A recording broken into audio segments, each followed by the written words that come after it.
Injection टीका या syringe इजाद करने वाला मुस्लिम साइंसदान अबू अल कासिम अल ज़हरावी एक ऐसी इनकलाबी शख्सियत थे कि जिन्होंने तिब मेडिकल फील्ड की काया पलट दी। वो अंदलस के एक मुस्लिम तबीब थे। उनसे पहले तिब में दवा खाने का तरीका मारूफ था, लेकिन ये दुनिया के पहले तबीब थे कि जिन्होंने ये तस्वुर पेश किया कि अगर दवा बराह रास्त खून में इंजेक्ट कर दी जाए तो ज़्यादा जल्दी अपना असर दिखाती है। चनाचा उन्होंने सिरिंज इजाद की। इसके अलावा ऑपरेशन के कई दीगर आलात भी उन्हीं की इजाद हैं। उनकी किताब अल तसरीफ लमन अजिज अन अल तालीफ तिब पर एक बेहतरीन इंसाइक्लोपीडिया और आलाते जराही की पहली किताब मानी जाती है, जो कि कम से कम 30 जिल्दों पर मुश्तमिल है।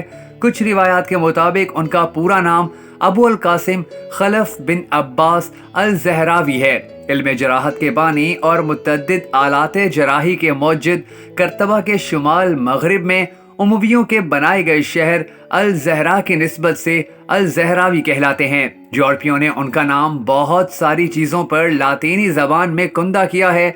वो अजीम तबीब, जर्राह और मुसन्निफ भी थे। इसके साथ साथ वो अरब के अजीम तर जर्राह और तबीब माने जाते रहे कि जिनकी जर्राही का दौरे जदीद भी मुतारिफ है। उनका ज़माना अंदलस में 4वीं सदी हिजरी यानी 10वीं सदी ईसवी है।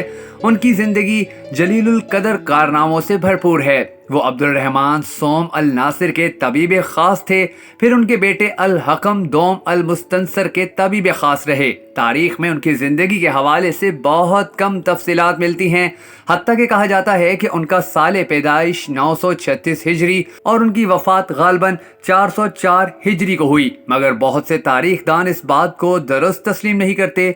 इनकी सबसे अच्छी तसानीफ में उनकी किताब अल ज़हरावी है, मगर फिर भी उनकी सबसे बड़ी तसनीफ अल तसरीफ लमन अजज अन अल तालीफ को ही माना जाता है, जो कई जबानों में तर्जमा होकर कई बार शाया हो चुकी है। अल ज़हरावी सिर्फ माहिर जर्राह ही नहीं थे, बल्कि तजर्बाकार तबीब भी थे। उनकी किताब में आंखों के अमराज, कान, हलक, दांत, मसूड़े, जबान, औरतों के अमराज, फने तौलीद, जबड़ा और हड्डियों के टूटने पर तफसीली अबवाब मौजूद हैं। अल ज़हरावी ने नासूर के इलाज के लिए एक आला दरियाफ्त किया और बहुत सारे अमराज का स्त्री से इलाज किया। ज़हरावी वो पहले तबीब थे कि जिन्होंने हीमोफीलिया न सिर्फ दरियाफ्त किया बल्कि इसकी तफसील भी लिखी।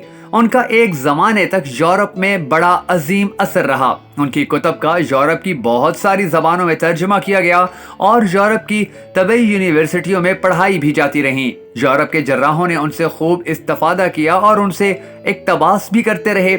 हत्ता के बाज़ औक़ात बगैर हवाला दिए उनकी दरियाफ्तें अपने नाम से मंसूब कर लीं। उनकी किताब अल ज़हरावी 15वीं सदी ईस्वी के शुरू से लेकर 18वीं सदी ईस्वी के अवाखिर तक यूरोप के डॉक्टरों का वाहिद रेफरेंस रही थी। उनके इजाद करदा आलाते जराही आज तक इस्तेमाल किए जा रहे हैं।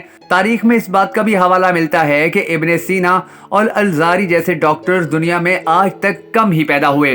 उन्होंने नौमौलूद बच्चों में बैरूनी पेशाब खोलने में रुकावट का इलाज करने के लिए एक इंतहाई दुरुस्त मशीन इजाद की, जिसने पेशाब को गुजरने में आसानी पैदा करने में बहुत मदद फराहम की। उसने सर्जरी के लिए डोर बनाए और उन्हें आंतों की सर्जरी में इस्तेमाल किया। मजे की बात यह है कि उसने जो डोर बनाए वो बिल्लियों की आंतों से बनाए गए थे। उसने दवाओं की गोलियां बनाने के मकसद के लिए खसूसी सांचों का इस्तेमाल किया और ऐसा करने वाला वो दुनिया का पहला डॉक्टर था। उन्होंने दांत निकालने का तरीका आहिस्ता से करने के साथ साथ निकालने के अमल के दौरान जबड़े के फ्रैक्चर की वजूहात की भी वजाहत की। उन्होंने एक खास मशीन इजाद की थी जिसका मकसद मुर्दा जनीन निकालने के लिए था। वो पहले डॉक्टर थे जिन्होंने ग्रीवा को बढ़ाने के मकसद से खसूसी मशीनें इजाद की और उनकी ये तमाम तर इजादात आज भी इंसानियत की खिदमत कर रही हैं। मगर एक चीज़ जो हम सब भूल चुके हैं वो ये कि ये दुनिया के इतने बड़े हीरो मुसलमान थे।